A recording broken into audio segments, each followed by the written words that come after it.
start now. I'm very excited for this event, as Zubin is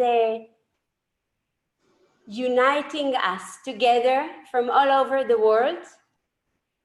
This is the definition of yoga, and Zubin is our hub center, and we all, I think, very excited.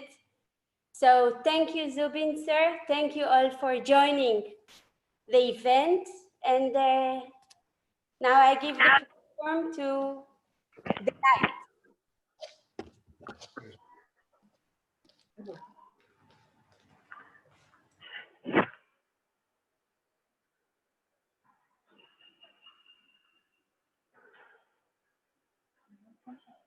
Can you see me? Thank you, Noah and Ilan, for inviting me to your family today.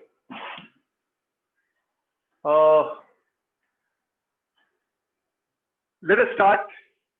I know all of you are settled down. So let us begin. So all of you just sit straight.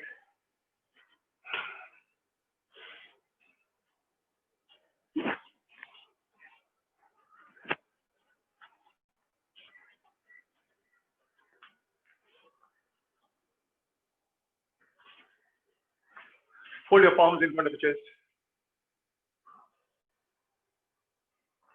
Keep your head straight, eyes closed. And let us begin. Let us say the prayer together.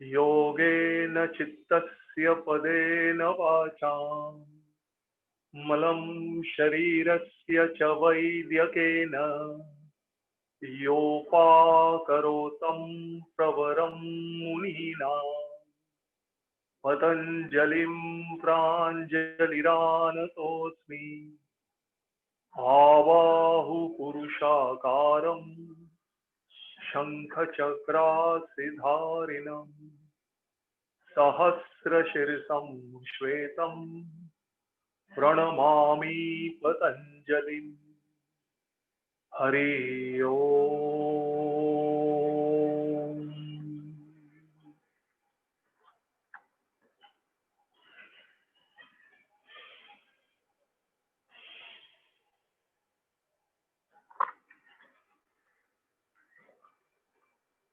Lift your head up.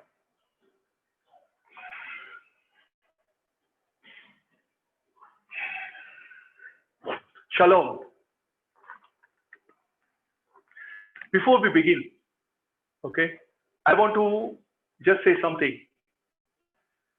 It is not that we are going to practice. What I want you to understand is that there are to be inputs in every aspect, for every aspect of your being, physically. So normally people think practicing means just doing asanas together online. It is not that. What I want to give and for you to understand is that I'm trying to give inputs, something physically, something mentally, something intellectually, something emotionally, to bring about sort of subjective, transformation, subjective interaction within you, so that you understand how, different inputs reach different depths within you. If it is only just, exercise culture, then it is, physical inputs.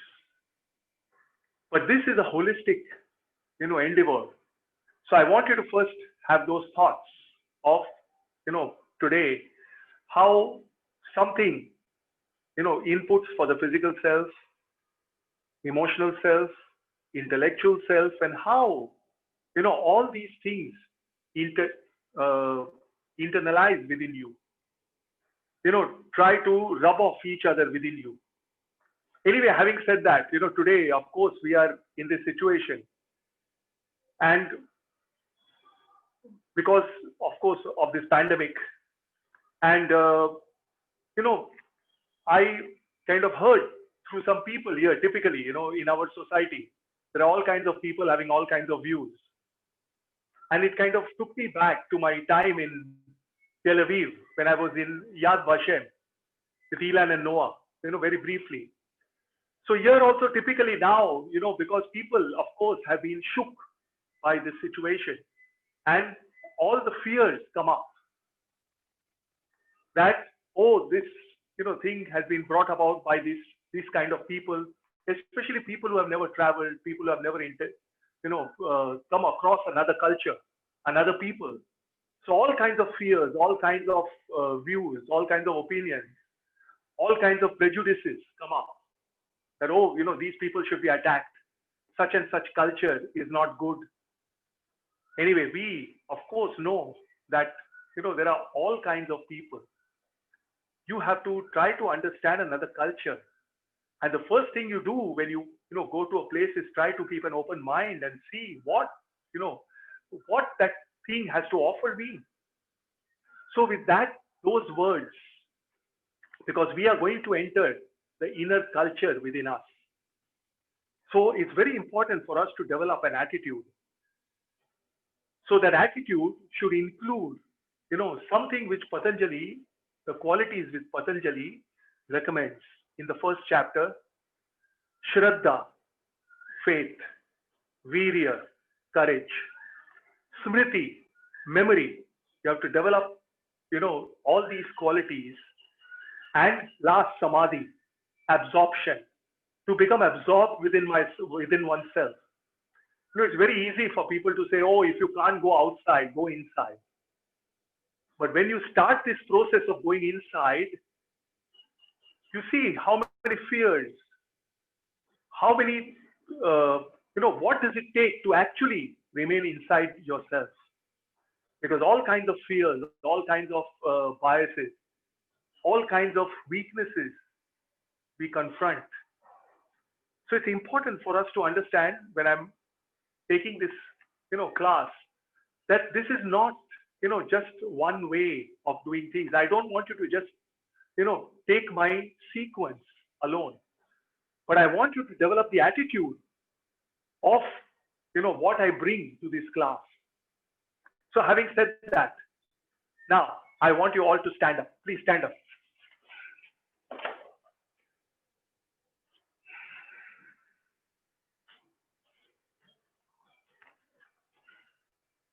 Tadasana. All of you stand in Tadasana. Now, if I say Tadasana, okay, you are going to stand in a certain way. As I often say that, with the resources that we have, we do. Please understand this, that what resources we have, okay, are finite. The condition that we have, the body that we have is finite, yes. But the connections within you, the resources within you, the connections within you are infinite. Please understand this within yourself. As we often, just very loosely say, oh, we are infinite within us. So please understand what is infinite are the connections you can make within you. Now, when you're standing, okay, anybody, just watch. As you're standing, your lumbar region, your back region, you are able to access, you can touch. You are able to access your inner spinal muscles, but you cannot access your outer spinal muscles. You can see it. So if you continue to stand like this, you are merely, how do you say, accessing, like I said, depleting your resources. You are not going to augment, you are not going to replenish your resources. With your practice, you're not supposed to just get tired. You're supposed to augment, you're supposed to replenish, you're supposed to or increase your powers, your resources. Now, do this experiment. Now, just watch your back. You cannot iron your back. Your back is arched. The paraspinal muscles are not used evenly. Now, all of you do this experiment.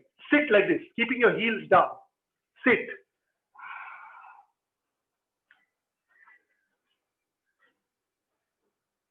See what happens to the back body. Just feel what happens to the back body. Stand up. Stand up. See the difference. Just stand. See the lumbar region.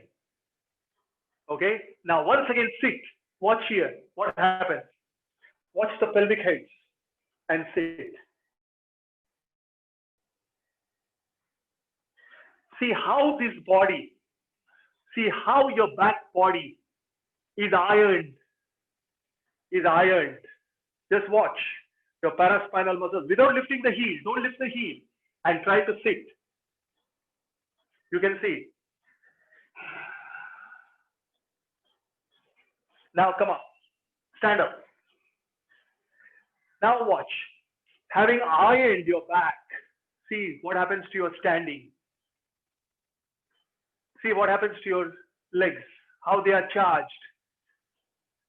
So in a way, what I want you to address is how do you increase the potentials and not, just in a standard way. Do something like, asanas are not fixed statues. You're not supposed to become a still statue. People say, yes, become still. Guruji used to be still in the asana. What is that stillness? Listen carefully. Think of an archer, okay, who's about to release the bow.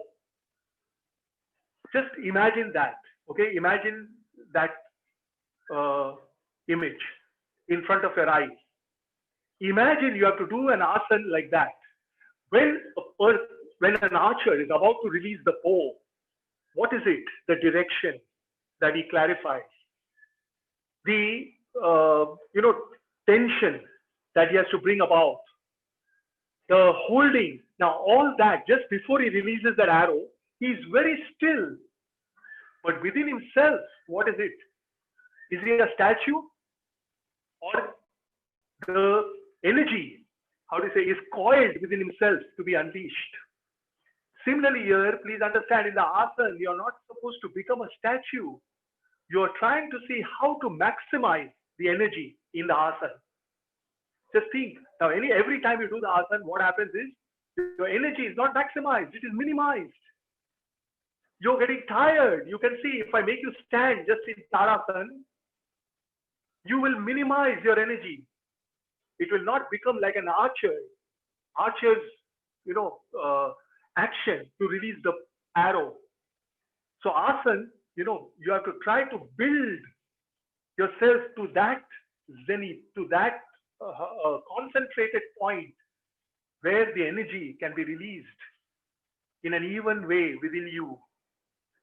That is your direction that you have to bring about within yourself. Now, of course, the means are many. There it is one bow and arrow, but here you can make different parts of your being to support you. That's why I said Tadasana. Try to find out how to first release the energy within you, how to maximize, understand different surfaces within you. Now, Adho Mukha Svanasana. All of you get ready. Take a brick. Take 2 bricks. Take 2 bricks.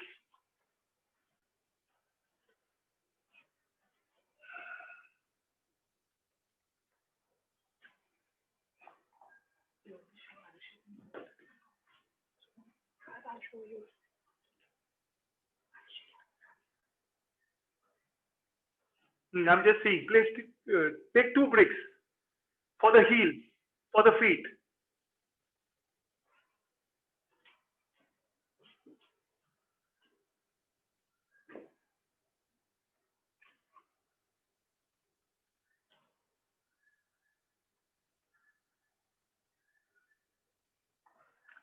Take 2 bricks for the heels. Yes. Now, the reason I'm not wasting time and just telling you directly to put the feet on the bricks, is that the center of gravity changes in this posture, very importantly. Now, all of you stand up. Please stand up. Please stand up. First, observe the pelvic head. Okay? If this is the center point, look carefully. This is the center point of the body. Center in the sense that from here, the body can be, you should calibrate, okay, what is the trajectory, the head side and the leg side, okay? What is the nerve current flowing? That is how you can, in postures like inversions, you can minimize the current within you. You can balance the current within you. You're an artist. I want to show you this. Just come closer to the screen. Okay, come closer.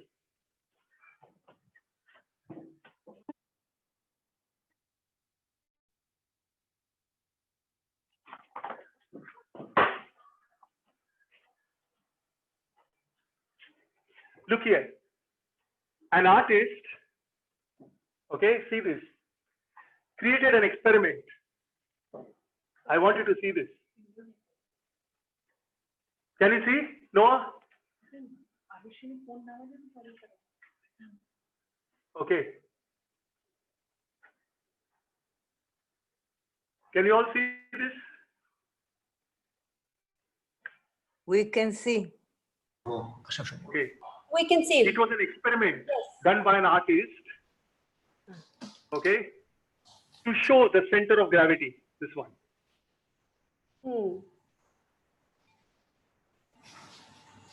Yeah. How people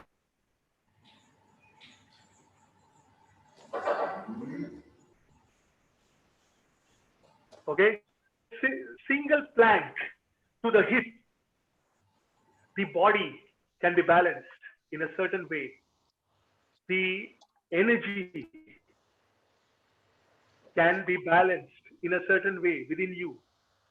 Now you have to find out through this how to touch the front body and back body evenly. When we normally bend, our front body and back body are not parallel, and that's why we feel heaviness in the head. So in Adho Mukha Svanasana, by asking you to take bricks for the legs, I'm shifting the consciousness, okay, so that the whole spine, because normally whenever we are sitting, when we are standing, we have to use spine evenly. That's why, things like rope, Adho Mukha Svanasana and all, you learn to use the whole spine. Now try once again. Quickly go into Adho Mukha Svanasana on the brick.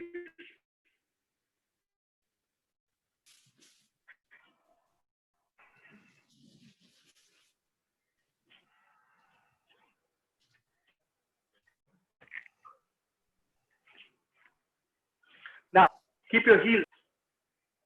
Yes, go for Adho Mukha Svanasana. Now, I'm a little bit confused. The heels on the bricks or the whole foot? Whole foot. The whole foot. On the bricks. Okay, thank you. Whole foot and the heels down. Sorry, correct. The whole foot.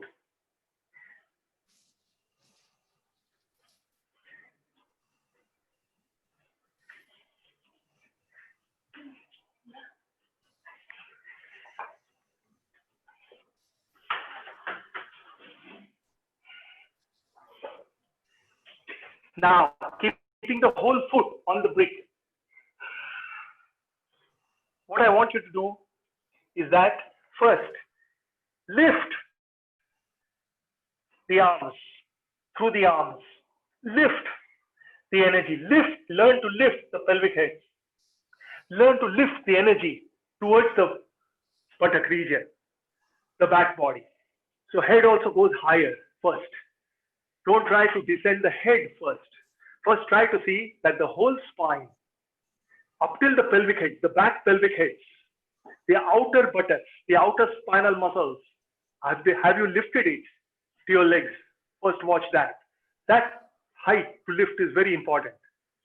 Maintaining that, then try to see to bring the head or to bring the armpit chest closer to the knees and not to the floor, closer to the knees. What I want you to do is roll the deltoids,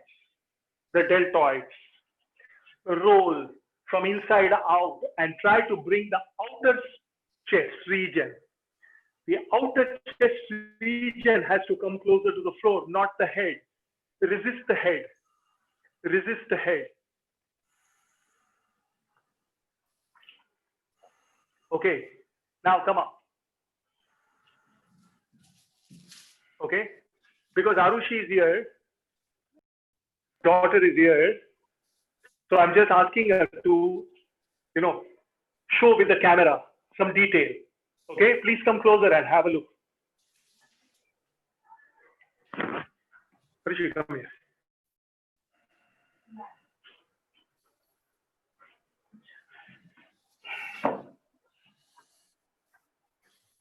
The deltoid.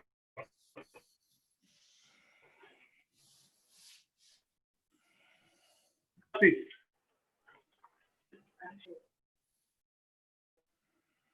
Deltoids. Normally, the deltoids. People are trying to push. This is what people do normally. Now, I want you to do the reverse. I want it almost as if the head is resisting. Because in Shirsasana also, the head is resisting. You're not supposed to move the head. So here also resist the head. And then, like Guruji created this prop of resting the head for people with eye pressure, to reduce the pressure on the eyes, to reduce the pressure on the frontal brain. So, resisting the head, try to move the armpit chest, not the head, but the armpit chest. Move from the side chest. See what I'm doing in the arms. Armpit chest tries to move to the floor, not the head. So this body tries to move cutting. Please attempt. One more attempt. Last attempt.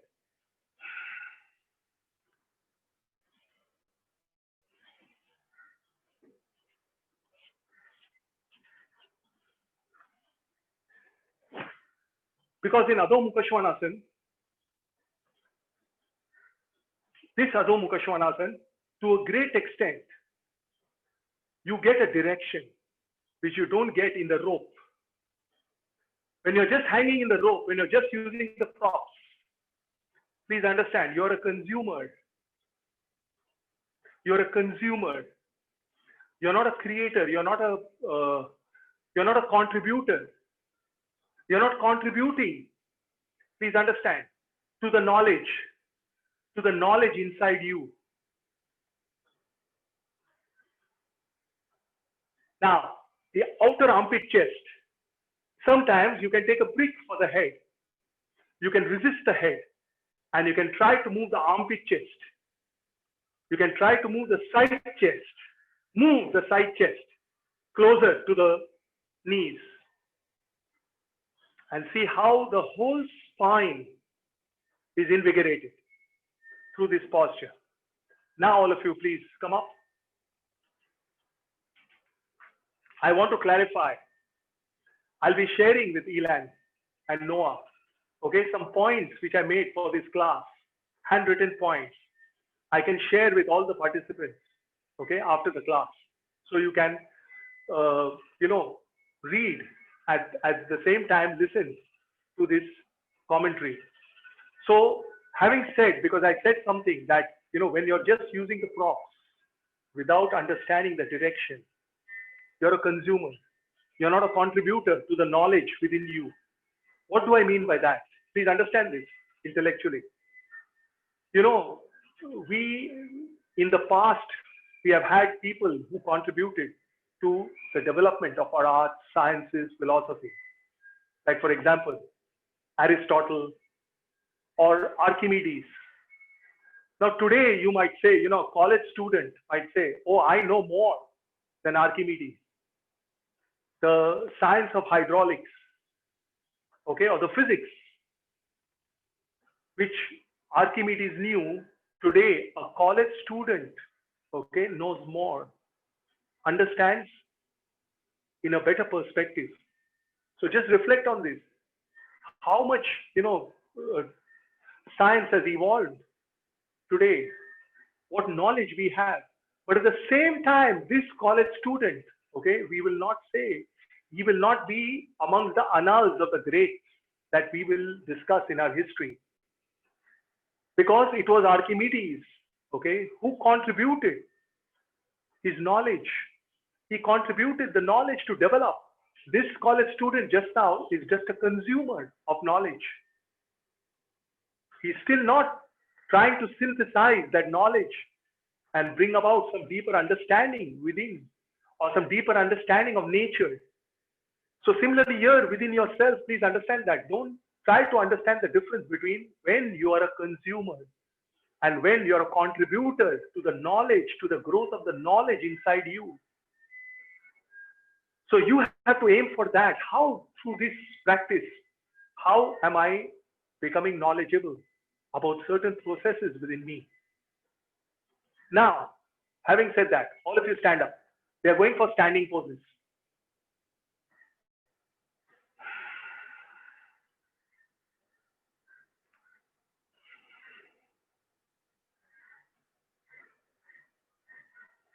Now, all of you can see me? Look here. If I've given this example, okay, in my regular classes, that, you have two sides. As we age, people realize that they have, misused one side or not used one side, and, they start getting injuries, problems, all kinds of systemic problems. You can see one knee at the cost of the other, one side at the cost of the other. So it's very important when you do the standing poses or any postures, how you learn to arrest one side. For example, you have to, when you lift your eyebrows like this. But if you have to learn to lift only one eyebrow, what do? You try to arrest this side and you learn how to lift this without, this coming up. So that is how you can, arrest this side, and you learn to utilize this muscle only. So similarly here within yourself, why don't you learn how to arrest, how to resist, one side, so that the other can learn to react, can learn to expand. Now all of you stand and get ready for Virabhadrasana.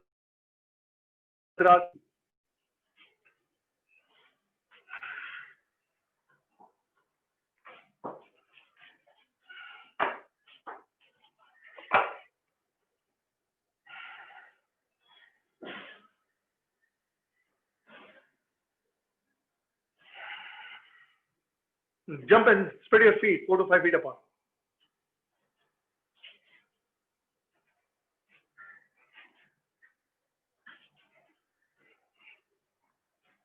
Now, watch the back body. Watch. What happens is, what happens is when you bend, now just bend, make a square. Bend, make a square. When you bend, you make a square.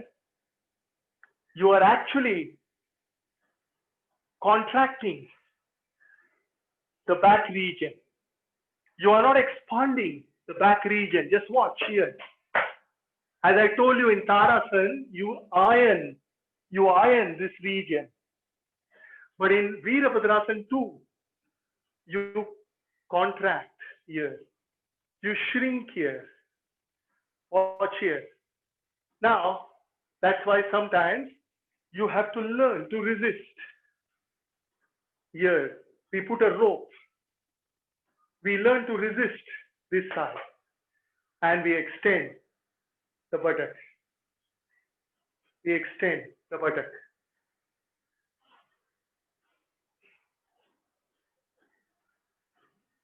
So learn to resist the back leg. This outer hip, learn to resist. And then see how you can sit from this buttock. How you can sit from this buttock. So you have to learn how to access the back buttock to move, to make a square. Not from just the inner groin. You have to try to see how from the back buttock, how from here, you learn to make the action. Now come up, change the side. Please change the side. Go to the other side. I'm taking representative postures, okay, which through this practice, at least you can touch something deeper within you. Of course, the explorations continue, but at least these representative postures will give you some ideas how you can touch, different depths within you. So that's why I've selected some things. I can see people are not extending still the buttock region, the hip region, to move.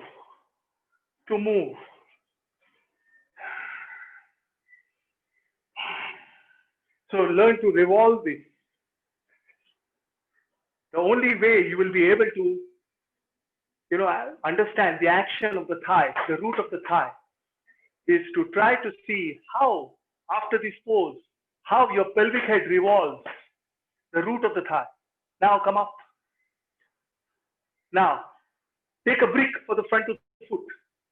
Please take a brick for the frontal foot.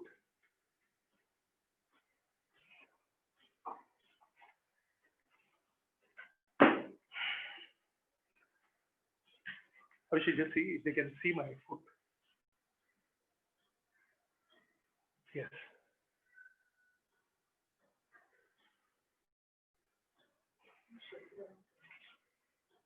Now sit. Quickly, sit.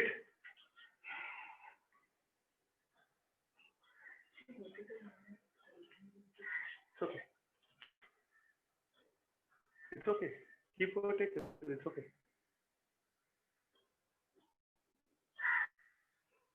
Sit. Now you're going for Parshvakonasana. Keep the head back. And you're going for Parshvakonasana. Take the hand down. When you take the hand down, here, watch. This is the root, understand, of the leg.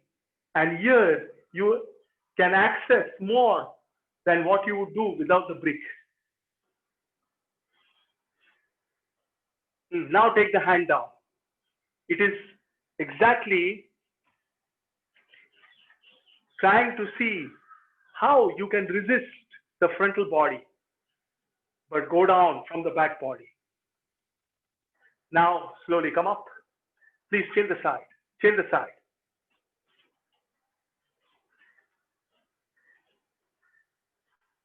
Please change the side.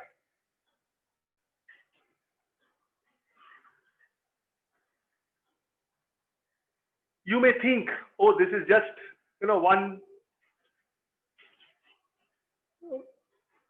one way of doing. But actually, I'm thinking how through this to change the center of gravity. Okay, like I told you, head side of the spine, leg side of the spine. So here what happens is you can access the leg side of the spine to increase the resources. You will not feel the fatigue, the tiredness, understand, in the spine, in the brain, because it is balanced. Please understand through this. Now go, take the hand down, try to touch the floor now with that. Head back, try to go back. Try to go back in this manner. Don't look forward, but try to see how much can you go back. Even the pelvic head, try to go back. The back pelvic head, go back. So it opens the spinal muscles. Now come up.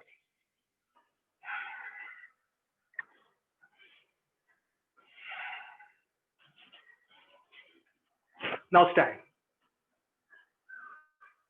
Now stand.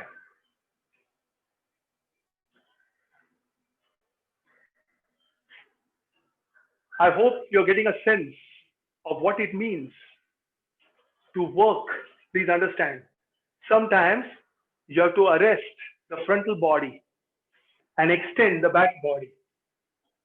Sometimes you have to arrest the back body and extend the front body. So you have to learn. Please understand this. Like I said, through this, how through this simple thing, how you learn how to lift one eyebrow, how to access one muscle. Okay, similarly here, try to learn to arrest, certain things. For example, when we hold a brick, just give me a brick.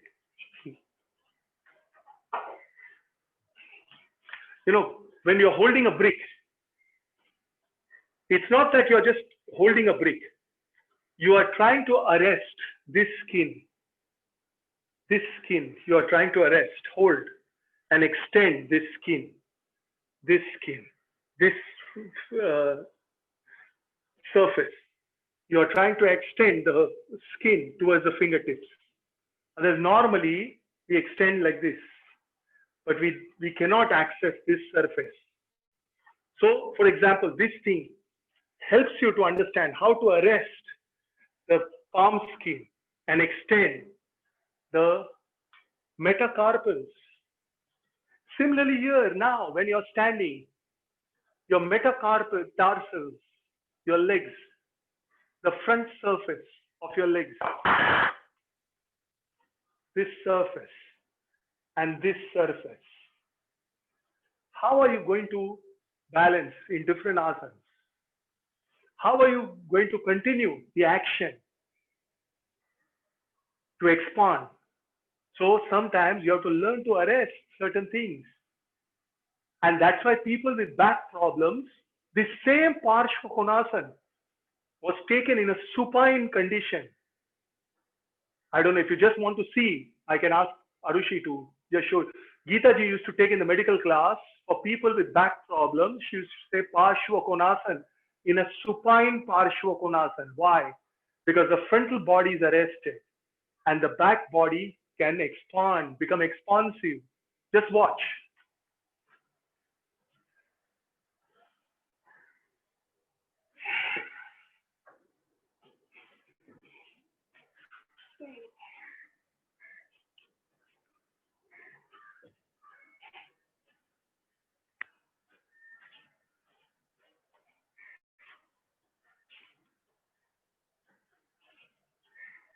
That's the question. Do you mean arrest or rest? Arrest. Arrest means control, resist. Okay.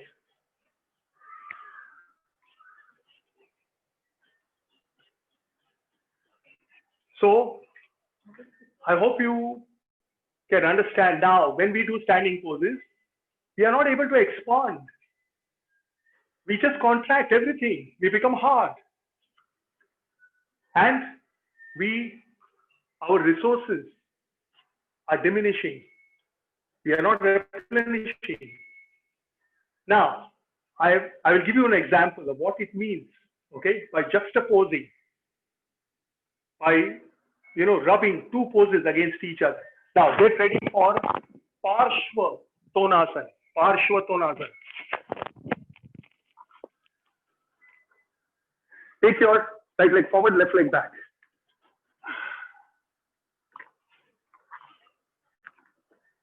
All of you, please keep 2 bricks with you in your hand. Okay? You will not need it for your first attempt, but you'll need it later. Keep the bricks flat just near you, but don't use it now. You're going for Parshva Tonasana. Turn the back leg thigh from inside out. Turn the back leg thigh, lift the back leg thigh well. Watch, are you making a complete circle of your back pelvic heads? The back thigh, turn well. Increase the distance. Some people have taken less distance. Yes, now.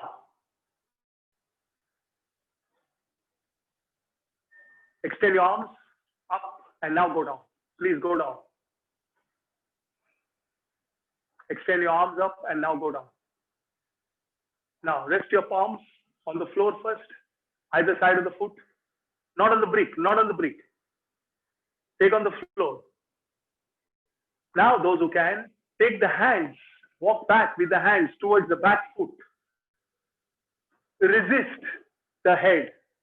Try to bring your torso, try to bring your side chest, your side body on the thigh. Rest on the thigh, not your head. Head comes last.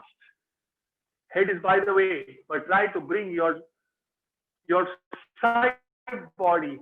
See how much you can bring your waist corners to the thigh. That is how you can access, please understand, the side body.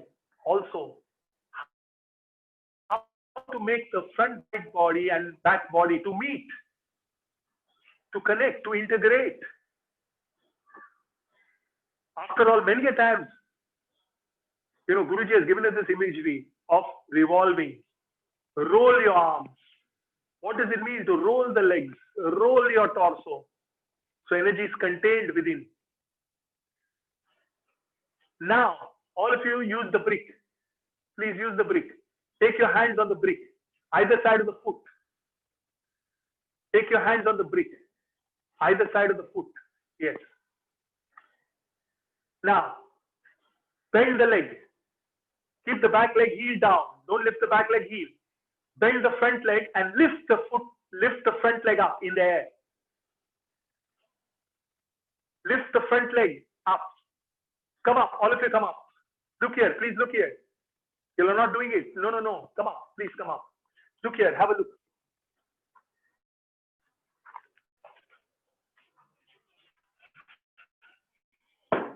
See here, look here. First, I wanted you to do this. Okay? The back leg. See carefully. The back leg. And I wanted you to resist the head and try to move the torso. Rest this torso on the thigh. Then, in part 2, I want you to keep the hands on the brick and lift this leg up. Lift this leg higher, as if the leg is lifting higher, and turn the pelvic heads and then bring the leg down. Lift the leg and then bring the leg down. Okay, I want you to learn to lift the leg higher. Many people don't lift the back leg. Don't do this. Heel down, but learn to lift. Many people will not be able to lift this leg up. That means this pelvic head, please understand, is not getting accessed. This action, please understand, is vital for you to understand how to replenish, how to augment. Now, all of you sit for Iyengar Mukha Ekapada Paschimottanasana.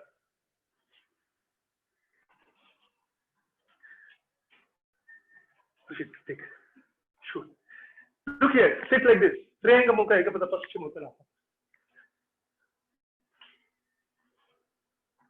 Now, don't take a brick or don't take anything. You can see, I'm just sitting. I have not taken any bolsters. I have not taken any blanket, because many people immediately they know how to use the prop, like I said. They only know how to use the props, but they still don't know how to augment the body, the resources of the body, the connections of the body, how to improve, how to augment. Very few people aspire for that.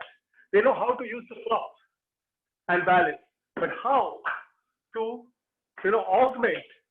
So why I took Parshvattanasana is that if you want ever to sit and do the pose without falling to the side, if you have to go down and do the final position, maintaining, okay, the final action of the hips, it is not this pose that you have to practice.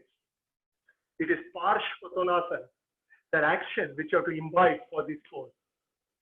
So the resources, okay, will augment for this pose through that pose.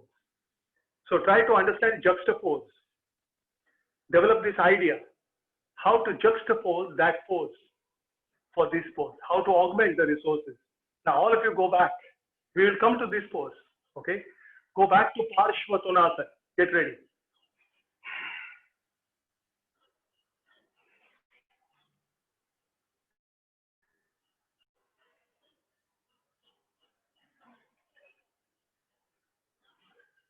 Parshvadonasana. Now, all of you the other side. Please go down.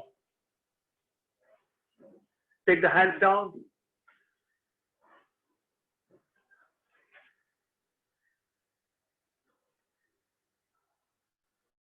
Yes. Take the hands down. Now, resist the head and try to bring your outer waist corners on the leg, on the frontal leg. Take the hands back, forward, sorry, towards the back leg. My meaning is towards the back leg because you're upside down. Yes. Now, bring the hands forward, keep it on the brick. Keep it on the brick. Yes. Now, lift the frontal foot up. Don't lift the back leg. Lift the frontal foot up. Same position. Don't take it back. Same position. Lift the foot up. Yes. And take it forward. Take the foot forward. Once again, keep the leg on the floor. Once again, lift the foot up. Back leg heel down. Yes. Lift the foot higher. Lift the foot higher. Try to lift the front buttock higher. Front leg higher. Front leg higher. But not the back leg. And now keep the foot down once again. Throw the foot out towards your hand. This action, please understand, will augment, will spark the center of gravity to move towards the hips from the head to make your spine lighter. This will help you, please understand, to come to some kind of samatvam, voluntary action in Triangle Mukha Ekapada Paschimottanasana. Now all of you come up. Please come up.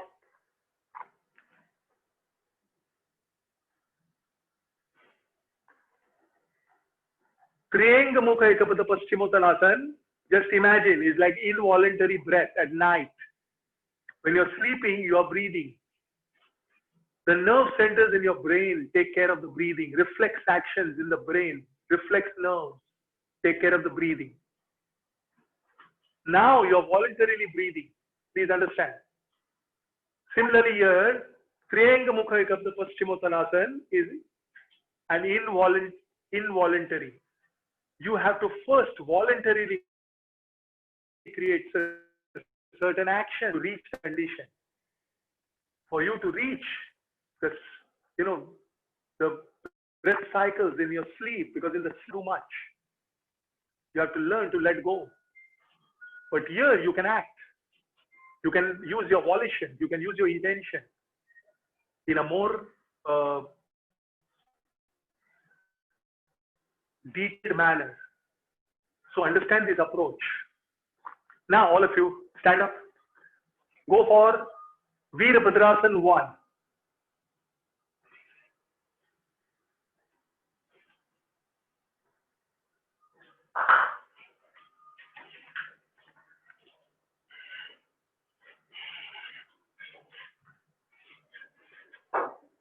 Virabhadrasana 1.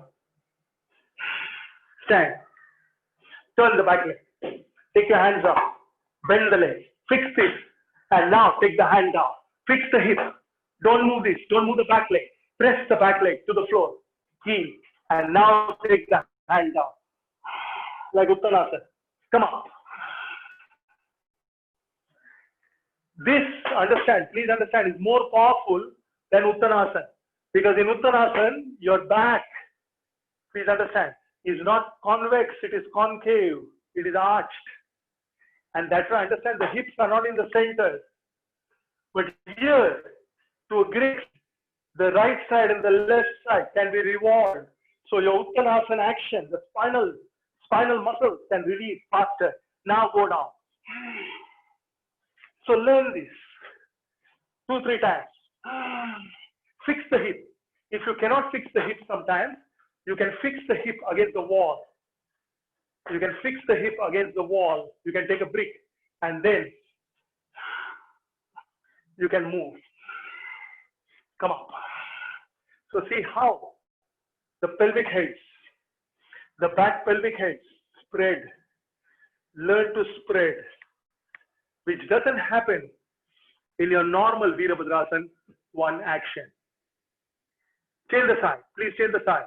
Do it. Please do it.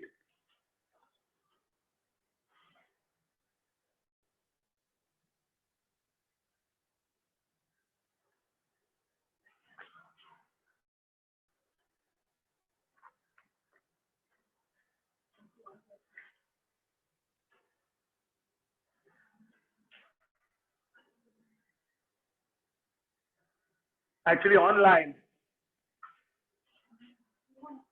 it is you are on your own conscience. You are not on the teacher's conscience to a great extent, actually. Because I can convey, then it is for you to absorb. Memory, smriti, and samadhi, absorption. How to become absorbed within yourself with your practice. Now, all of you stand up. Now, before we go, okay, for Triyanga Mukha, let us do one more posture, Supta Padangushtasana action before we go for Triyanga Mukha Ekapada Paschimottanasana again, once again, okay.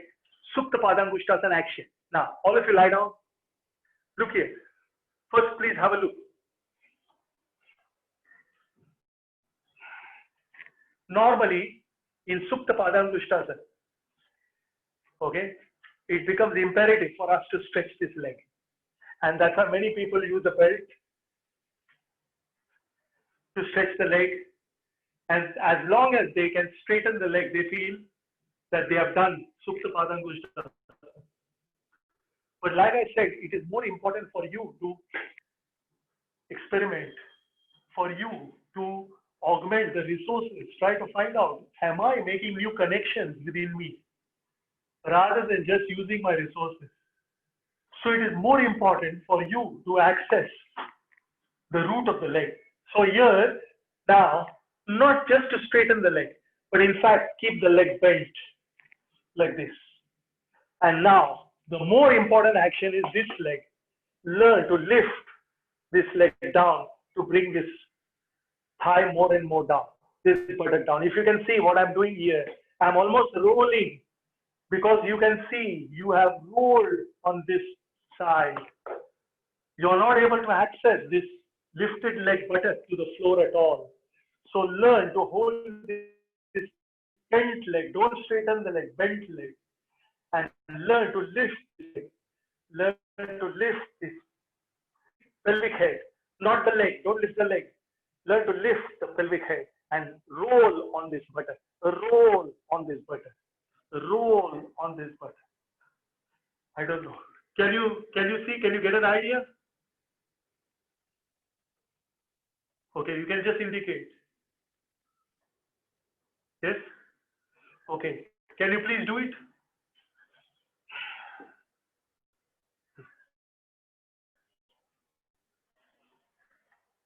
Please do it.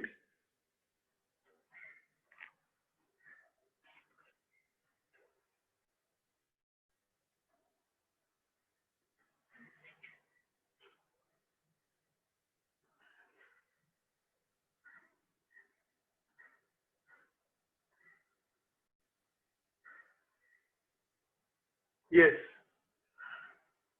Keep the bottom leg straight as far as possible. I'm seeing some people.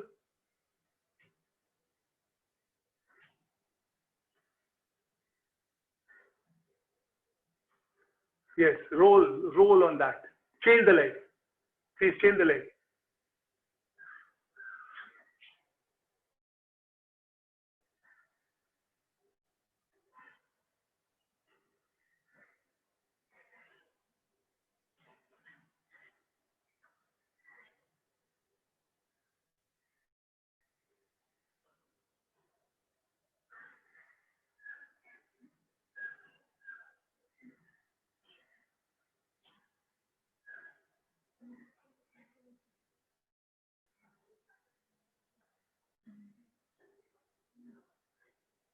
Yes.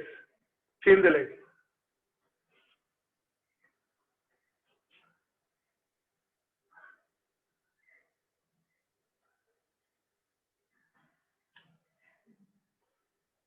Bent leg to some extent, top leg bent.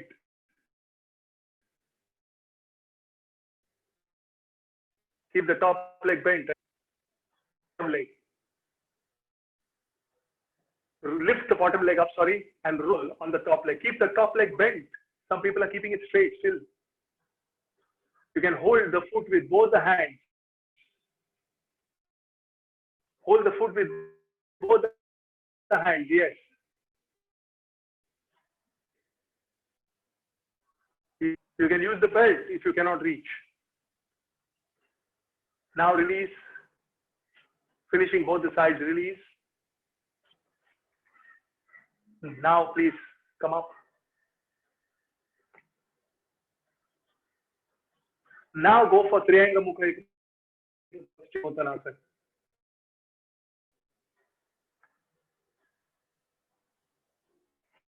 Now go for Triangle sit.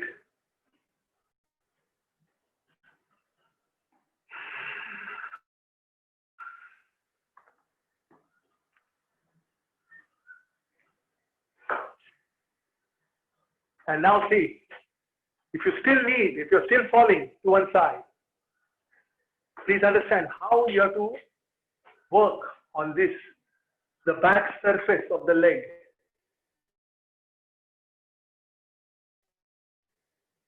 This surface of the leg to control, understand.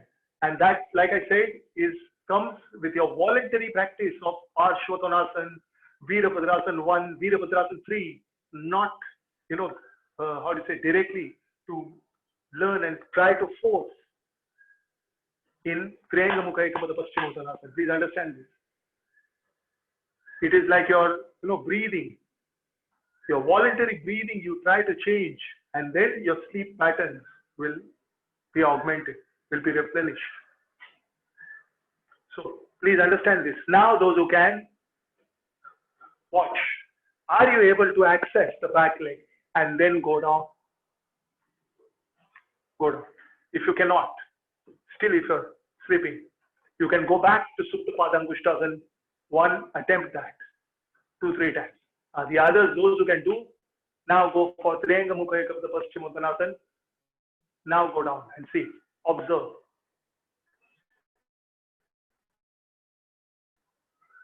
Able to some extent.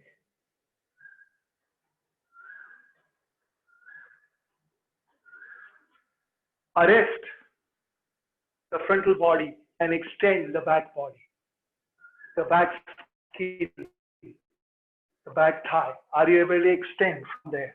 Rest the pelvic head here and go down.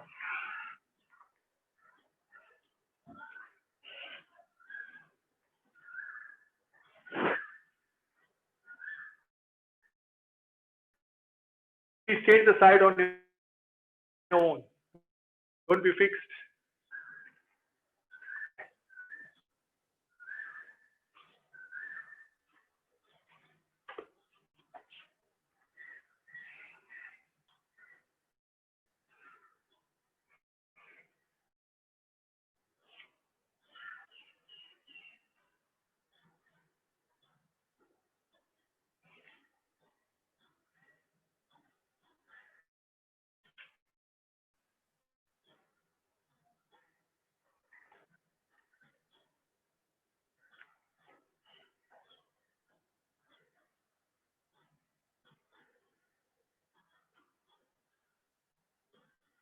So your standing pose practice of Parshvottanasana,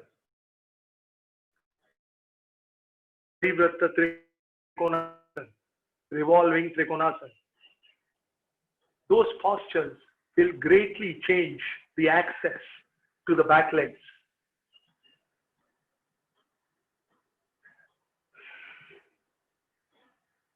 Now all of you, please come up. Having finished both the sides, before we go on to the inversion, I want you to do this pose. If you have some chair or some table or wall. Okay, I need you. I want you to do Virabhadra 3, which we normally the hands against something. I want you to rest.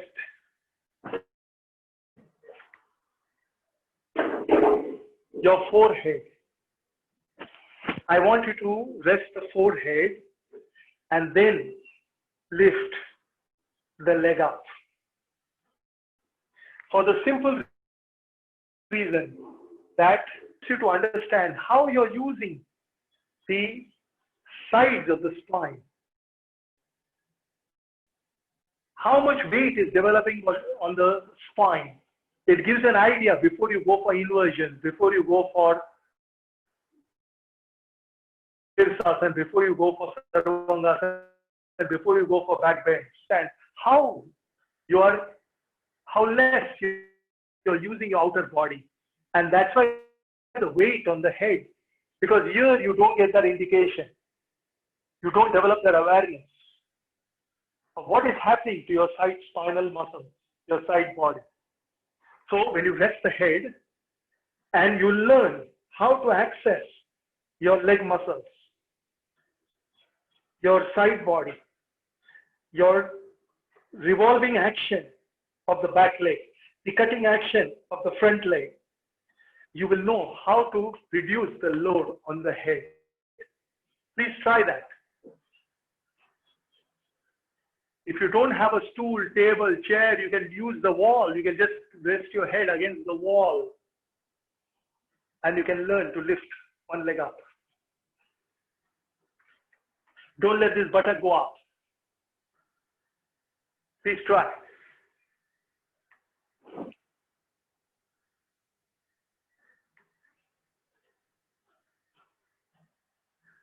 Keep your hands on your hips.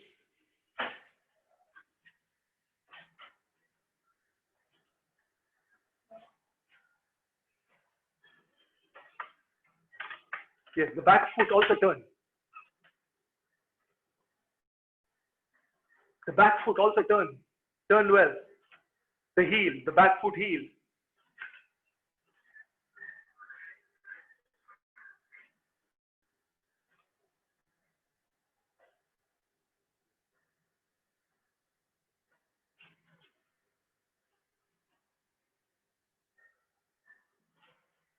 Who is this? Only the forehead. Okay. You're not. Okay. Change. Please change. On your own, change.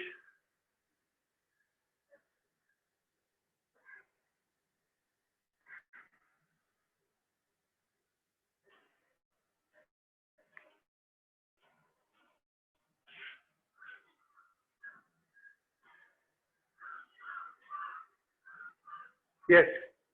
You can see the struggle to stretch the leg from the outer body. How you have to keep the head quiet.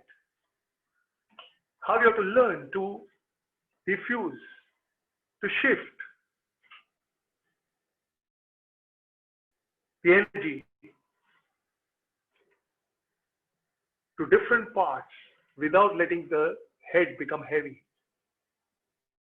So this is one experiment. This is one very, okay, that how you can yourself monitor. Please understand. That's why don't just, in Sirsasana, many people use that. Listen, look here. Many people use that 2 chairs or something and they say, oh, I've got neck problem, my spine. Let me use something, okay, to do Sirsasana so that my weight is not on the head. You will never, please understand, develop the direction within you like an archer. So through this posture, I'm showing you how you can, through this practice, how to go inside safely, courageously, boldly, by developing, sparking certain things inside you, certain new memories inside you. So please understand how to approach inversions through this preparation.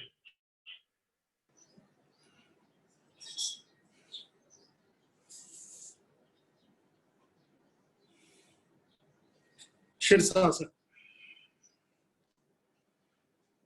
Now,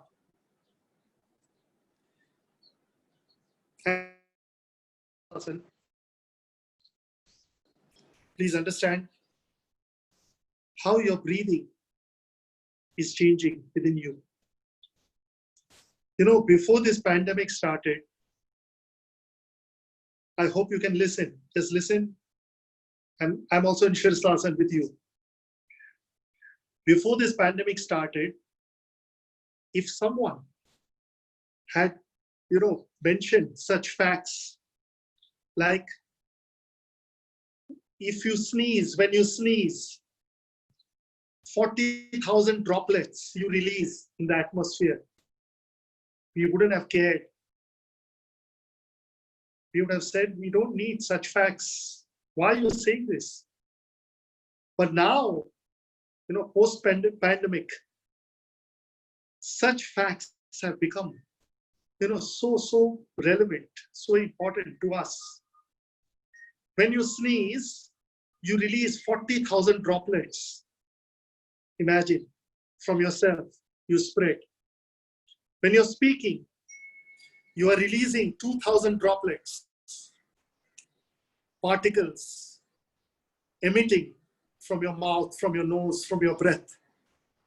When you're coughing, almost 600. Just imagine. Now, these facts were absolutely immaterial to us before the pandemic, but now it is so relevant. It is so important for us to understand, and that's why I understand this protection of masks has come about to protect us as well as others. Similarly here, please understand that, now everyone has suddenly realized that they need immunity.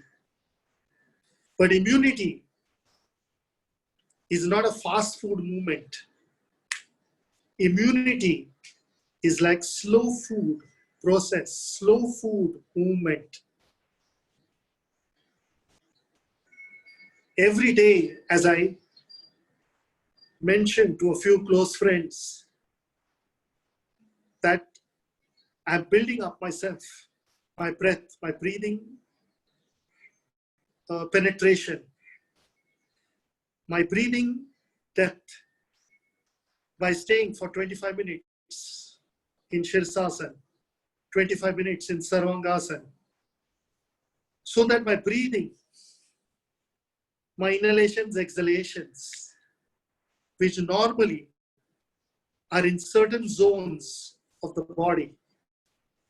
Like for example, when you normally inhale, your diaphragm goes down and your stomach bloats.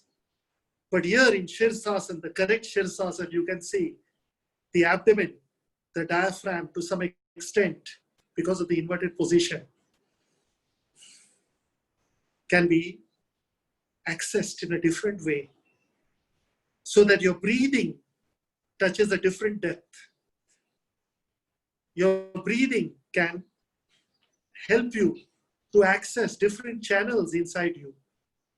Like I've often given the example of food. When you eat hot foods, different foods, it penetrates your sinus passages, not just goes in your stomach, but also penetrates your sinus passages. So even here, the breath can access different channels within you. So please understand what is, the relevance of you staying and breathing, learning to access the breath in different ways in this posture.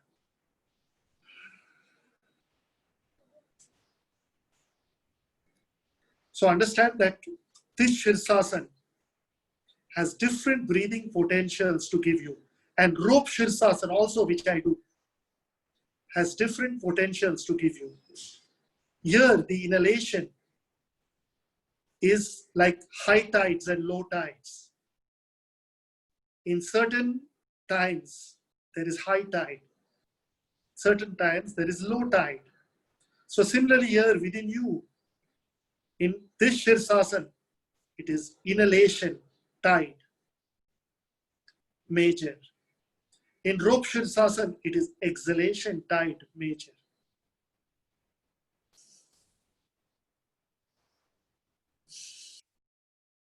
Now exhale completely. Slowly come down.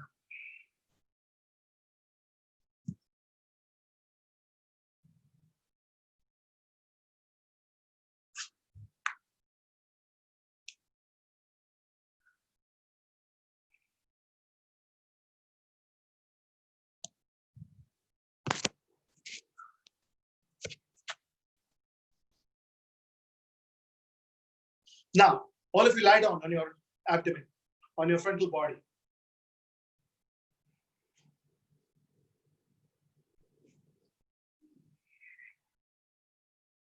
You're going for Dhanurasana.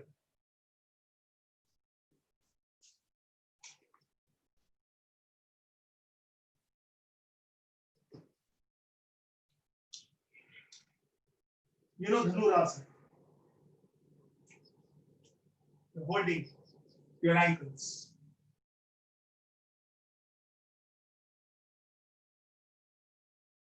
Now, keep your upper arms, roll back, lift. First, keep your elbows bent. Don't keep it straight. Many people do that. First, keep your elbows bent. Lift the back legs. Now, here, what happens is, instinctively, okay, please understand, we try to lift the torso up more. And we don't work, like I said, to try to see how you can change your breathing force through this posture. So I want you to hold the ankles, lift the legs up, and try to see how you can roll towards your chest side. Lift the legs up, lift the legs up, and roll towards the chest side. Because otherwise, normally, we are only moving towards the hip side. But try to see now, if you can see from the side view. Or you should just see if they can see.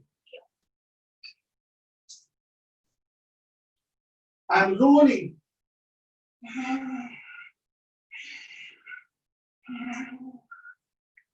towards my top chest, so that there is an exalted action near the diaphragm, and that makes your breath to change depths. Try that, please try that and watch. Normally, we roll only to the sides. We don't think of rolling like this. You have to try to see that you don't go on your pelvic heads. Pelvic heads have to lift. You have to try to roll almost towards your top chest, sternum plate. Yes, lift the legs up. I can see many people cannot lift the legs up, the left side. See what happens to your breath. You have to exhale deeply. Watch. Now release. Now release. Could you understand how you can transform, understand the breath in a way? So see how through this practice, you are trying to augment, understand the resources within you. Like I said, you may think that, oh, I have a finite body. Yes, but you have infinite connections inside you, which you can augment through this practice. Now, all of you, please stand up.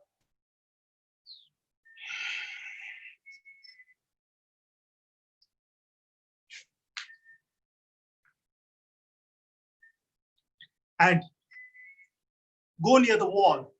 Please, all of you go near the wall for full arm balance. Now, look here. I mentioned something Watch. I mentioned something Tadasana about the lumbar. And I said that you cannot iron this. Now, watch this action in full arm balance.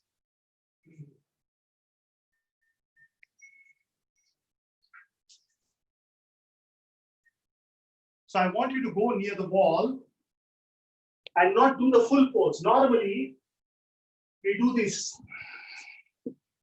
And the back body arches. We cannot lift the back body through the legs. So what I want you to do is do a little away from the wall. I want you to jump out, bend the legs. I want you to push the feet, okay? And I want you to lift the pelvic heads up, lift the head up, and lift the back pelvic heads, the tailbone, lift up.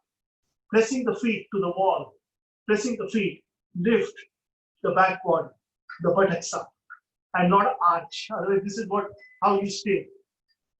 So I want you to press the heels to the wall and lift the buttocks up without pushing forward.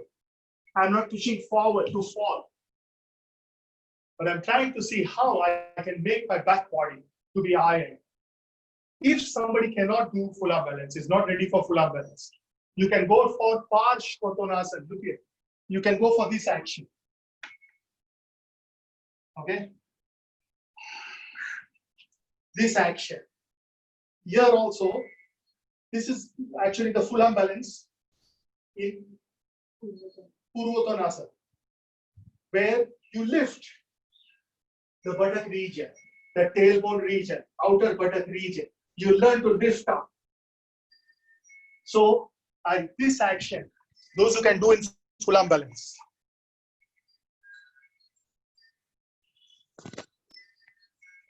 Those who can do this action in full arm balance, please try. Those who cannot do it, go for Purvottanasana, bent legs. Right?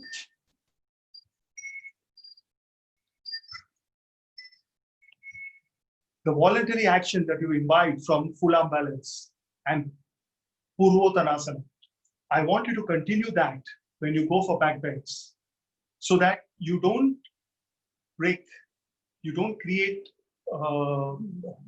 pain. Like for example, tsunami is not the main thing. Tsunami. There is an earthquake which happens, which results in a tsunami.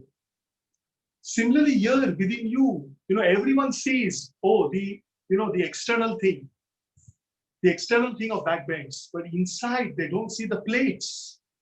Like for example, the earthquake happens in the sea, the plates shift and a tsunami takes place.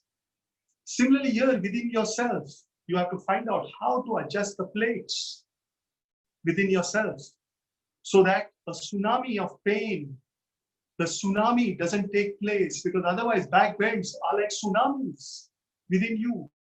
You are creating a tsunami. Please understand, when you're doing back bends, your energy is hitting to that extent.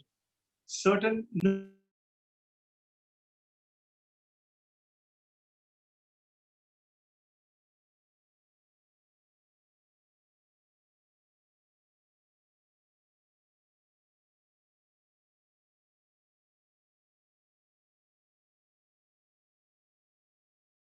also don't just flop. You have to learn to lift the pelvic head. Here, keep the video here, Harshit, to the side. So don't just keep, drop it, but try to see, holding this. Try to lift. Try to lift. Resisting the thighs, try to lift this pelvic head up. Sometimes you can do with bent legs, so that you learn to access the outer spinal muscles. Otherwise, understand you're breaking the connection between the inner spine and the outer spinal muscles, the central nervous system and the peripheral nervous system. Now, those who are ready to do more, you can go for Viparita Dandasana. But those who wish to do, who are who want to challenge themselves a little more can go for this same action in a different posture, okay? Because the time is less. Elan has told me I have to end everything in 2 hours. So now, those who wish to explore more, please join me to do this action.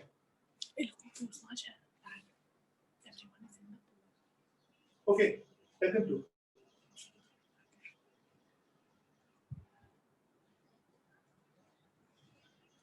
Okay, some people are doing.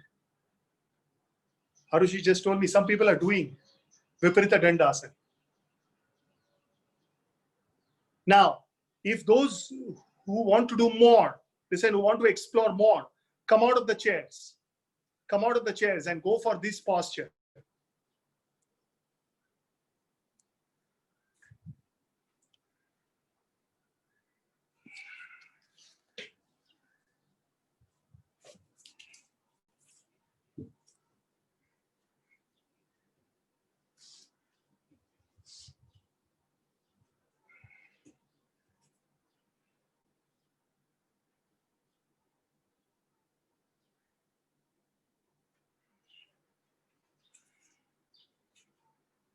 Ek Pad Raj Kapotasana.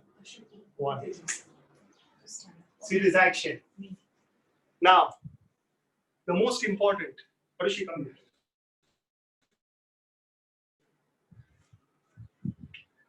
The most important here, Harushi, is how you cut this.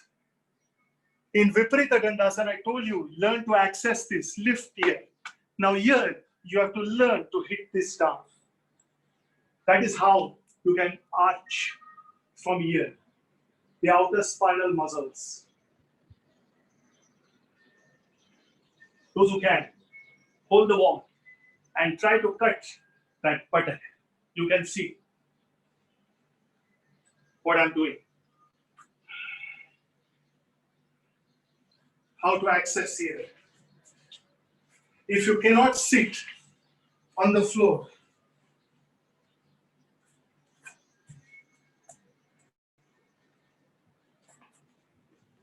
like my friend Leon, he can take a bolster.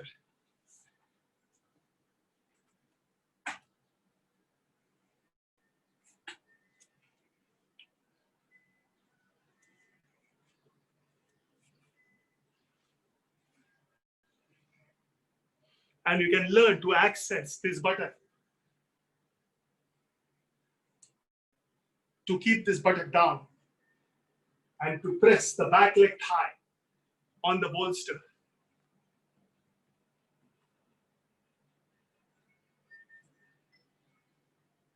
But the most important is how you breathe.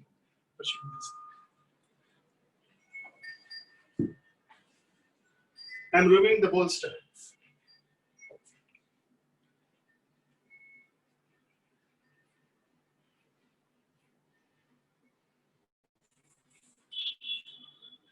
How you bring this thigh down? How do you cut this thigh down?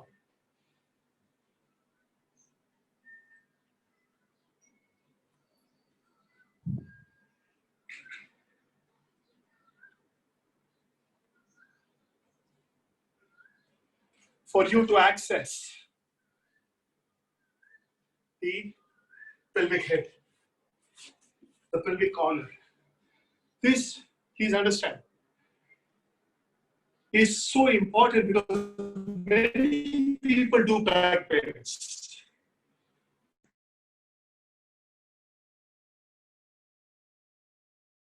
And that's why I understand they create tsunamis. Instead of trying to see by adjustments of the plates, how they can settle down. Their nervous current within themselves. And that's why please understand this practice we showed you. It's very important for you to explore this instead of just learning to arch my back on the props. I try to see how I can give direction like an archer through my postures, how I can give direction, how I can develop the awareness of how much tenseness I should create or relaxation I should create in different parts of my body. So it's very important for you to understand this, that intention. Sometimes, we say, oh, the earthquake destroyed this village. It was not the intention of the earthquake to just destroy your village or to destroy human buildings, man-made buildings. The earthquake, is a force of nature. So similarly here within you, you have to understand your intentions, what you intend to do and what will happen within you. Try to develop some kind of space to watch that, to make observations. And as your observations deepen, please understand, you will be able to comprehend certain things about nature. Now, those who are ready, after this action, are they doing? Those who are ready, you can attempt Urdhva Dhanurasana. Now watch this. So here's the wall.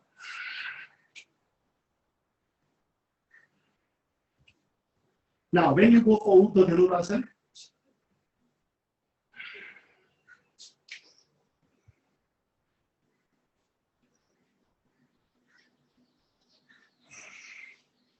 everyone, is worried about how I will stretch, my arm side of the spine. The leg side, I told you, the head side of the spine and the leg side of the spine. Now, watch the pelvic heads, watch the back thighs. That's why I told you, from here, see, I walk in. I'm not here. I walk in. I press my heels down. Now, from the outer pelvic heads, I lift my energy. Watch. I lift my energy of my back pelvic head up to extend the spine. So, from here, how I learn to access, how I learn to lift. Zubin, sir, we cannot see you. We can just hear you, which is fine as well. But just for you to know, now we can see you. Oh, now we can see. Bandwidth is a bit low, so we have some. You have some connection issues. So now we can see you. Now they can see. Okay. We can hear you. Now we can see you. Okay. Did you see my posture? No. No, sir. Okay. Shall I do it again? Yes, Yes. please. Okay. Please see carefully, the outer pelvic heads. Okay. I will make Arushi to do. Arushi do. Go. Arushi do. No, there is no connection. Okay. Okay, just go. And near the amount. I am Okay, here go. also.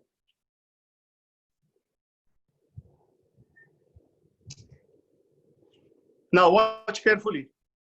Normally, look here. This is what I want you to see. I don't want you to see this. This is one side. This is one side here. Now here, the pelvic heads. This. So from here to here, I want you to lift. But when you lift, you tend to go forward. You have to resist this. You have to resist here. Now, look carefully, at my posture once again. Rishi, come down.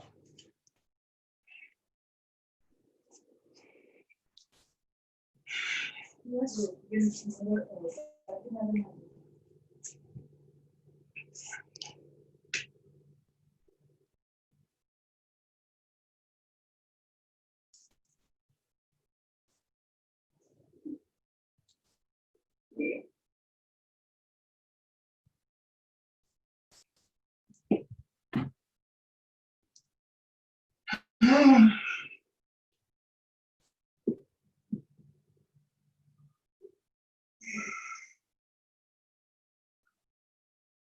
Can you all see? Okay, Can we see? now watch. When you do this pose, okay, Urdhva Dhanurasana, how not to create a tsunami in the spine. You always move forward the lumbar. You have to learn to resist from the arms, the pelvic heads, back pelvic heads. And now when I lift, I resist. You can see.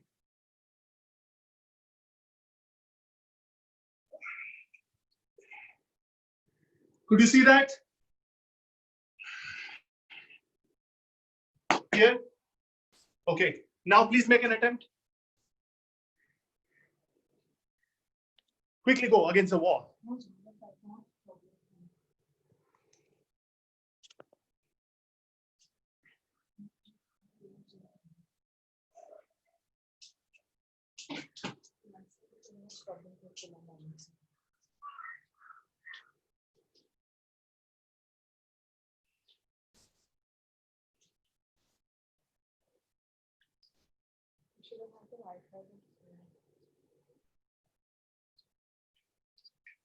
Yes, quickly make at least 3 attempts. Now, with the arms, like Adho Mukha Svanasana. Listen, Adho Mukha Svanasana, what did you learn with the arms? To lift the pelvic heads, back pelvic heads. Now, with the arms, hit towards the pelvic heads. And the thighs, learn to lift the buttocks, back buttocks. Try, go up, those who can. Those who cannot, like I said, I gave an option of you doing Viparita Dandasana in the chair. But those who can attempt can learn to develop intelligence in your plates in the body so that you don't experience tsunamis of pain in your joints, in your spine later on. Okay, 3 attempts. With your arms, again I give you the clue, with your arms, lift the back pelvic heads. Lift, connect to your back pelvic heads.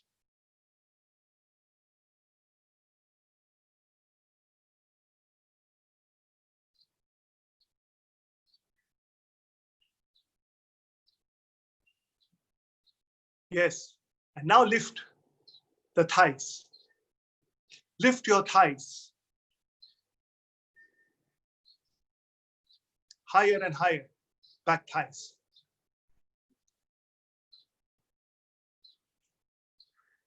Now release. Anyway, if you're getting lumbar pain, you can imagine how much you have to shift the plates. Please understand within yourself, the plates here are still not able to be accessed, are not accessed in an even way. Now all of you stand up, take a belt.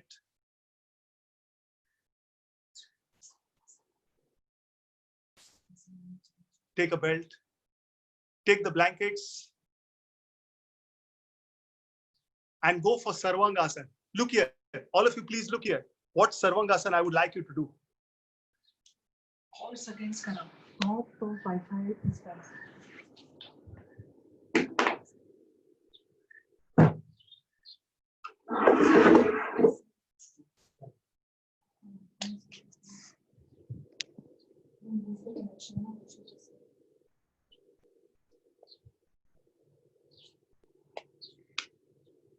Take some height blankets. I've already prepared this pillow. It's a thick pillow for my shoulders. I adjust my neck and head. And then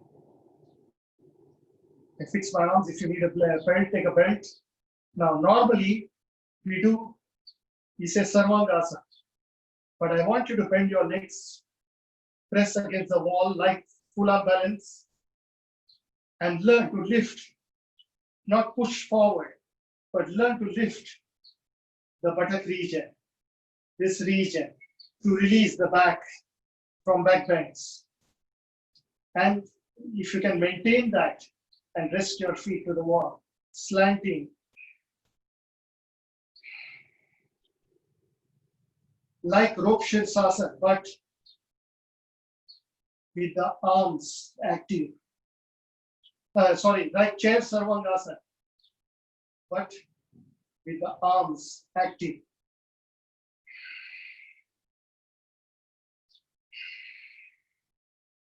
Because here, the center of gravity is in the arms. In the chair, the center of gravity is in the spine. The spine feels fatigued. But here, the spine is active. So that your breathing is deep.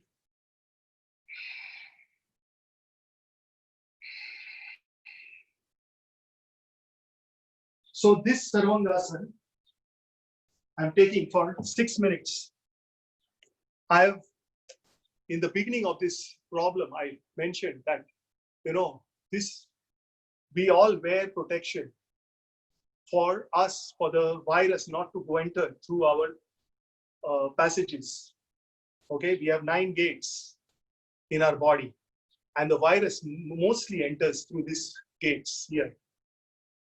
So even after it has entered, please understand, here it branches. One goes from here, one goes to the lungs, one tube, and one tube goes to the abdomen. Now here, to a great extent, you have to do in Sarvangasana, you can access the breath very deeply. Please understand this. So staying for 20-30 minutes in your normal practice, you can access, like I said, different depths of exhalation. As I gave the example in Dhanurasana, the rolling, how you can exhale, how you can emit, certain things from your system. So similarly in this Sarvangasana, so now please go up and then I will say a few words when you're in the posture.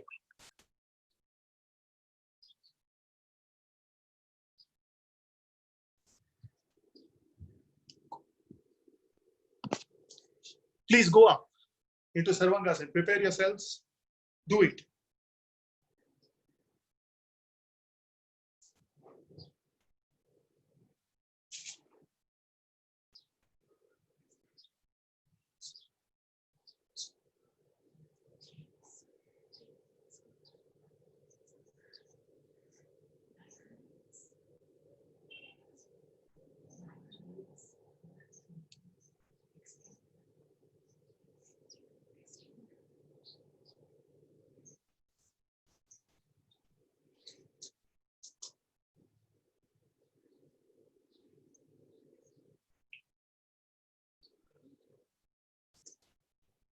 Now be in Sarvangasana, do that adjustment. You can bend your legs. You can lift the buttocks to release your back from back bends.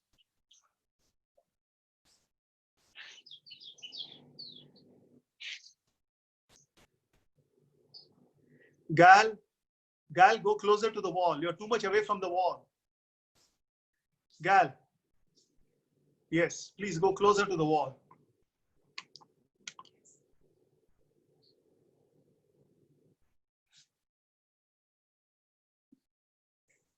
The nostrils, the mouth, the ears, our excretory system, our generative organ,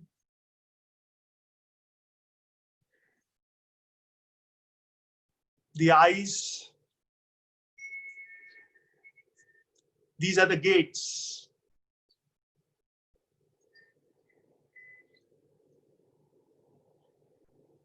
Of our system.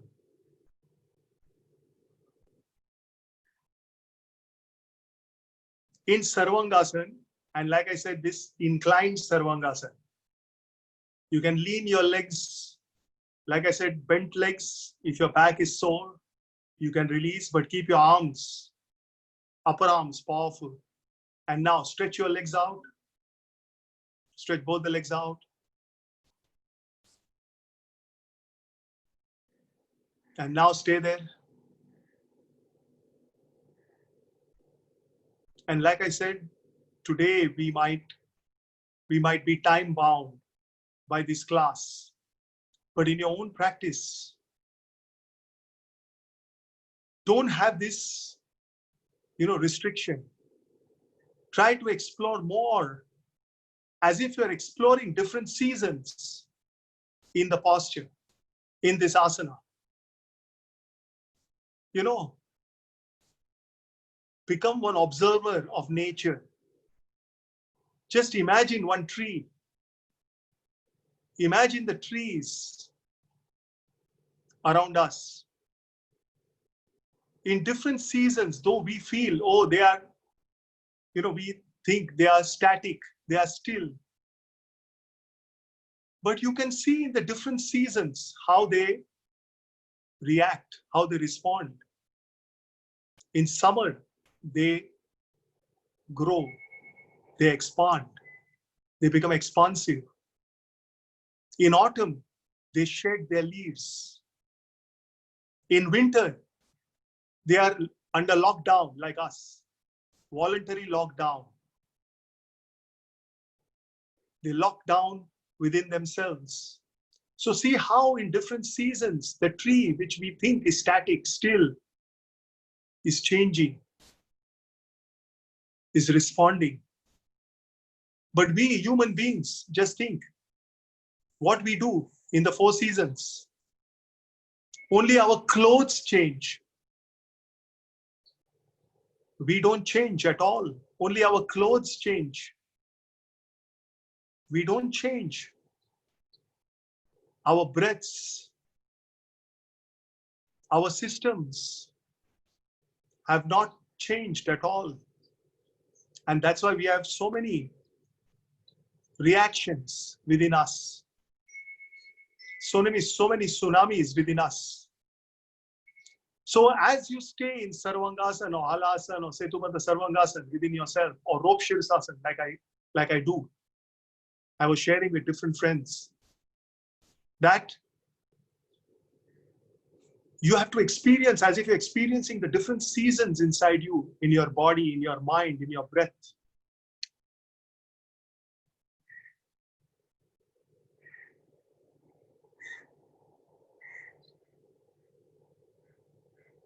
Now, those who can do the straight pose, and you can do some variations. Ek pad, Sarvangasana.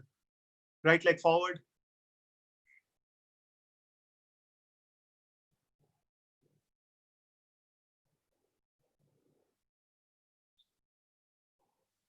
See how, like I told you, how are you able to access the center of gravity? I told you, head side spine, leg side spine. So now watch, keeping the leg side spine heavy. Can you bring the leg down to the floor? Change the other leg. So you can experiment in this way and find out, like I said, the voluntary and involuntary sides within you. There is a voluntary practice and there is an involuntary practice to be felt, like your breath, when it becomes involuntary. Something deep within you controls the breath.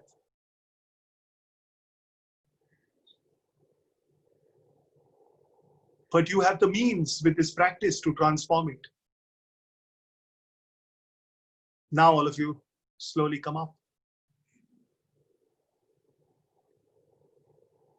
Bend your legs. Release the arms, release the belt. Slowly come down.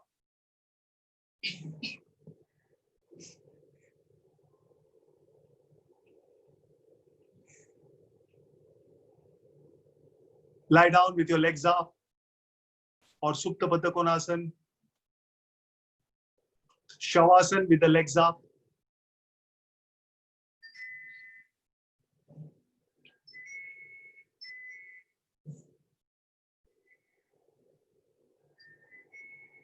Let go.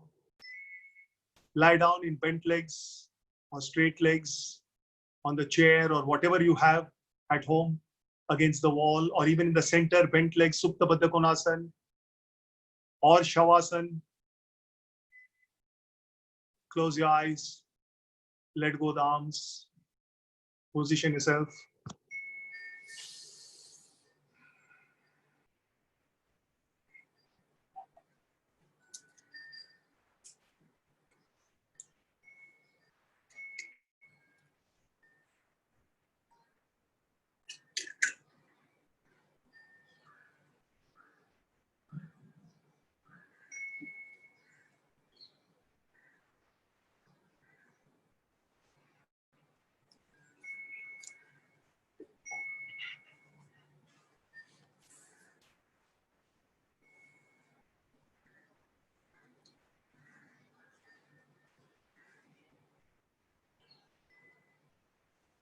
let go.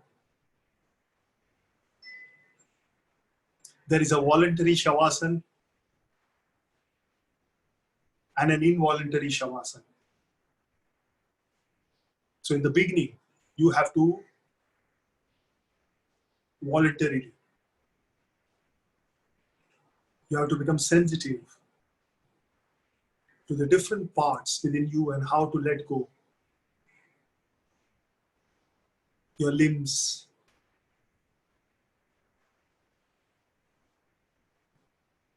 the inner limbs, the outer limbs, become conscious, how you rest. The heads of the limbs, the arms, the legs, the heads of the limbs, rest. Learn to rest, descend.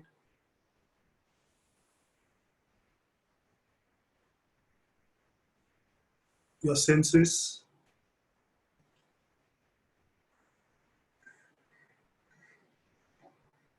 So first, become sensitive about voluntary shavasana.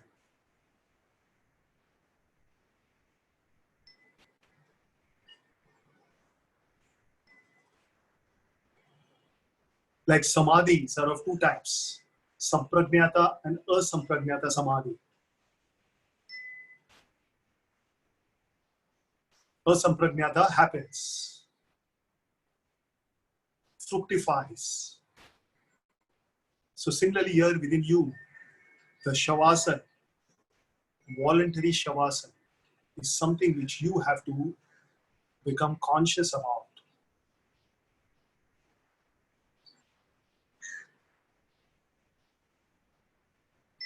So learn to develop this sensitivity gradually within you to gauge through your voluntary practices how your involuntary self is changing,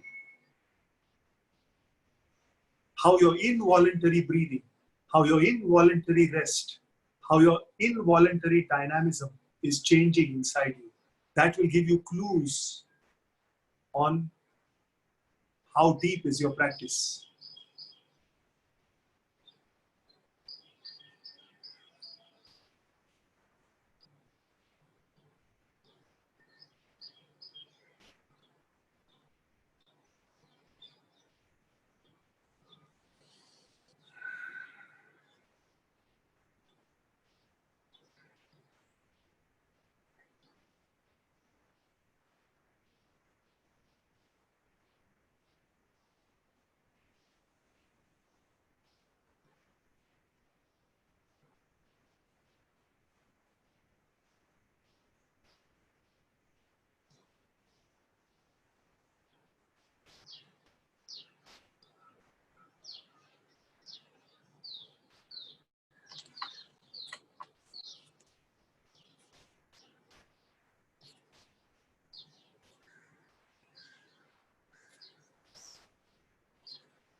Then slowly exhale.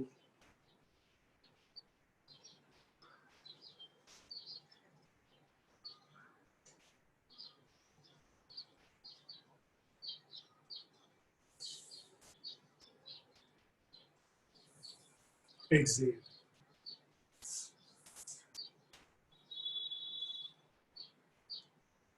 Come to certain finality because you have to slowly roll over and get up.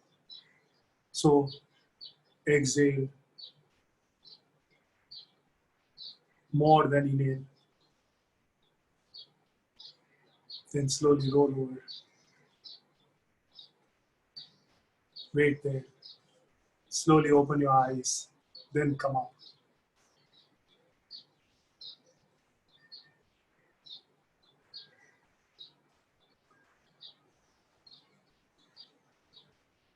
Please come closer.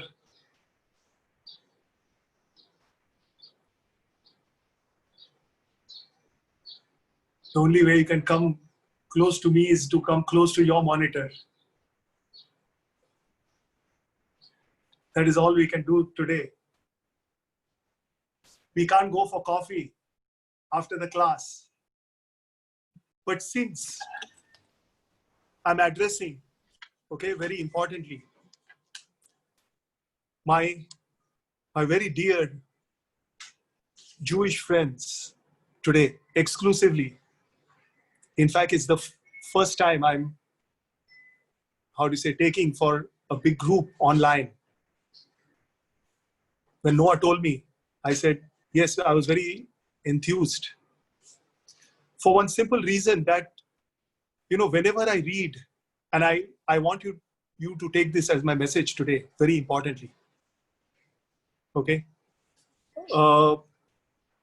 I'm sure all of you, okay, because I'm addressing an Iyengar yoga group, Iyengar yoga students. You'll have all read the introduction, the foreword to Light on Yoga by Yehudi Menuhin.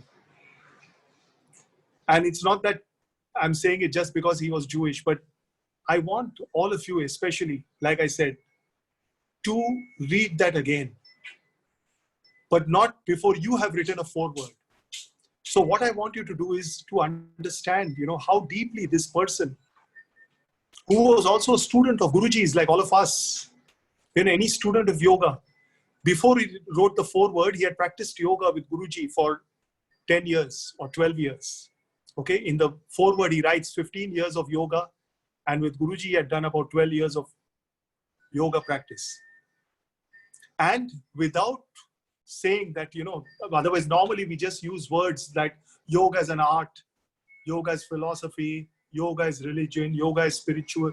It enhances our physical side, spiritual side. So just today, okay, or any time you have, create this experiment. Look at just the poses of Guruji, okay, what he was given. Just once again, refresh your memory. Okay, look at Guruji's side of the book. What you recall of his practice, everything.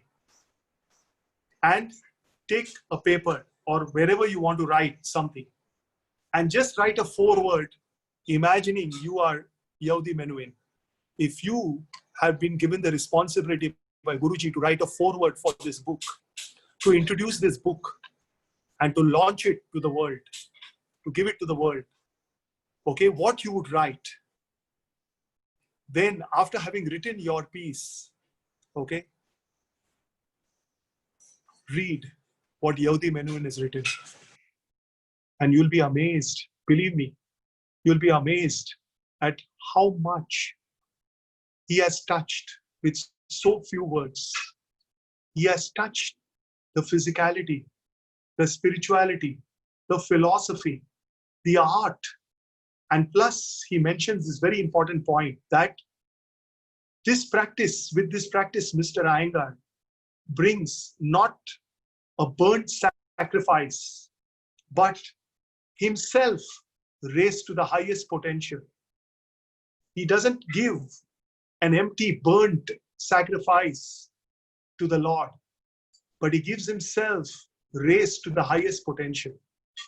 So you can imagine how deep is the message of his words, that with your practice, you have to raise your potential to the highest self. And that's why I said very important in the beginning that, it is not about becoming just exhausting yourself with the practice. As in health clubs, people today trying to develop immunity, what are they doing? Exhausting themselves. But here you're supposed to replenish, to make different connections, to increase your potentials in certain ways. So reflect on this, do this exercise, believe me. It will help you more deeply to reflect than just staying in a posture vacantly.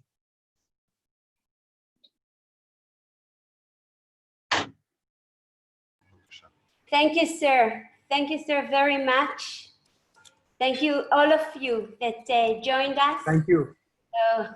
From Tel Aviv to all over, Japan, Boston. We have guests from Germany, from Japan, Japan.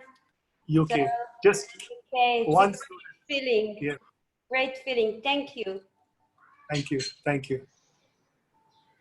Thank Arushi, please, which made it all possible. Arushi and also And Paris. Arushi, where are the team? Where's the team?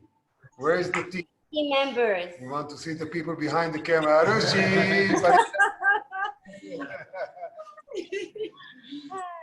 Thank you. Thank you.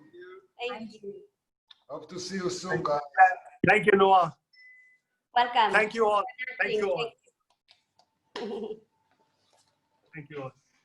Thank you.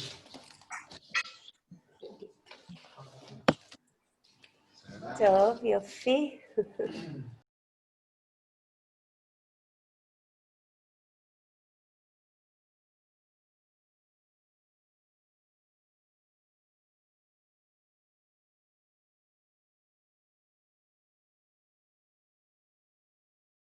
Yukako-san.